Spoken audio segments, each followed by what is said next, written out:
Este capítulo continua com o julgamento de Paulo, mas desta vez perante o Sinédrio. Tudo parecia anunciar que a sentença de morte era uma realidade para o apóstolo. Enquanto ele caía em dúvida e incerteza, o próprio Deus confortava seu servo, e embora Satanás continuasse a exercer sua influência para interromper o avanço do evangelho, Deus livrou seu apóstolo, usando um refúgio que nem mesmo Paulo esperava. Tendo sido levado perante o Sinédrio, Paulo estava agora em um lugar que já era bem conhecido por ele, e quando começou a se defender com toda a paz de Cristo, foi interrompido pelo sumo sacerdote Ananias, que sentiu que estava sendo aludido quando Paulo acusou os presentes de agirem contra a própria lei deles. Mesmo com toda a humildade, sendo guiado pelo Espírito, o apóstolo, sabendo que havia saduceus e fariseus presentes, alegou que estava sendo julgado por crer na esperança da ressurreição dos mortos, um argumento que dividiu a assembleia e, como resultado, ele foi agora protegido pelos próprios fariseus dos saduceus que tentavam matá-lo. Quando o comandante viu que Paulo seria despedaçado, levaram-no de volta à fortaleza. Paulo estava refletindo sobre o que havia acontecido, duvidando de que tivesse dado um mau exemplo, pensando em como seu próprio povo estava sendo levado pela ira e temendo que seu trabalho nas igrejas terminasse. Angustiado e desanimado, Paulo chorou e orou. Mas o mesmo Senhor que o havia chamado, pondo-se ao lado de Paulo, disse: coragem.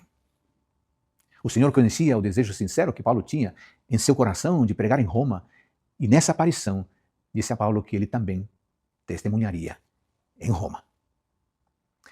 Enquanto Paulo encontrava ânimo na palavra de Deus, certo grupo de judeus havia feito um pacto de, sob pena de maldição, não comer nem beber até que Paulo fosse morto. Eles conspiraram com os anciãos e sacerdotes para enganar o comandante, pedindo que Paulo fosse trazido de volta para se defender diante deles.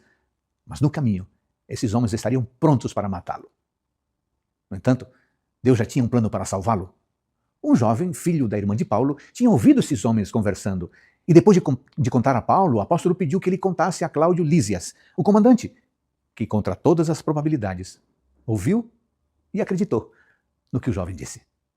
Aquele comandante chamou 2 centuriões acompanhados de 200 soldados, 70 cavaleiros e 200 lanceiros para levar Paulo em segurança ao governador Félix. Finalmente, o centurião encarregado entregou Paulo em segurança ao governador, juntamente com uma carta do comandante. Amigos queridos, Deus é soberano. Em sua graça, nunca nos abandona, nunca abandona seus servos. Quando nos sentimos desanimados, sobrecarregados pelas lutas, o mesmo Deus que nos chamou aparece diante de nós para nos encorajar e confortar.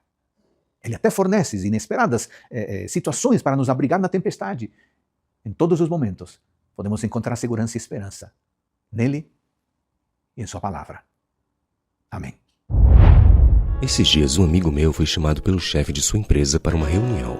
Ele ficou com muito medo de ser demitido, pois nunca havia sido convocado para algo parecido. Assim que ele entrou na sala, seu rosto rapidamente denunciou sua apreensão.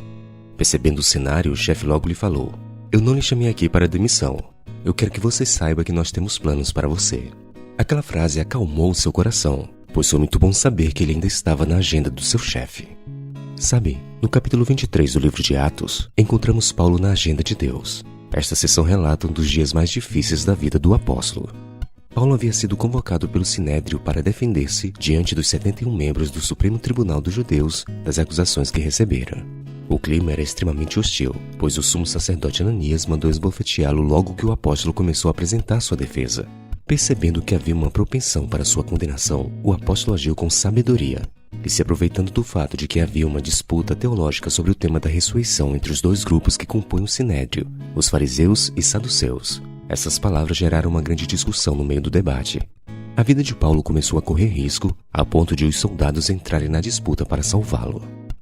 Como a discussão ficava cada vez mais intensa, o comandante, temendo que Paulo fosse despedaçado por eles, mandou descer a guarda para que o retirassem dali e o levasse para a fortaleza. Aquela situação colocou o apóstolo em um beco sem saída, com chances mínimas de salvamento. Perseguido pelos judeus, odiado pelos fariseus e preso pelos romanos, o futuro de Paulo parecia ser a morte. No entanto, no momento mais escuro de sua vida, ele recebeu uma visita encorajadora do próprio Jesus. Na noite seguinte, o Senhor, pondo-se ao lado de Paulo, disse: coragem, pois assim como você deu testemunho a meu respeito em Jerusalém, é necessário que você testemunhe também em Roma. Este verso bíblico contém muitas verdades sagradas. Primeiramente, Deus coloca-se ao lado de Paulo. Isso nos lembra que Deus não promete ausência de dificuldades, mas nos dá a certeza de sua presença sempre. Em segundo lugar, me chama a atenção a ordem que Paulo recebe: seja corajoso. Mas qual a base da coragem? A resposta estava na promessa de que Deus tinha planos para o seu futuro. Paulo ainda não tinha terminado a sua missão neste mundo. Ninguém podia tocar na vida de quem tinha planos na agenda do céu. O destino de Paulo não estava nas mãos dos judeus ou romanos, mas nas mãos de Deus. Ninguém poderia colocar um ponto final em seu ministério antes que ele cumprisse o propósito que Deus havia determinado.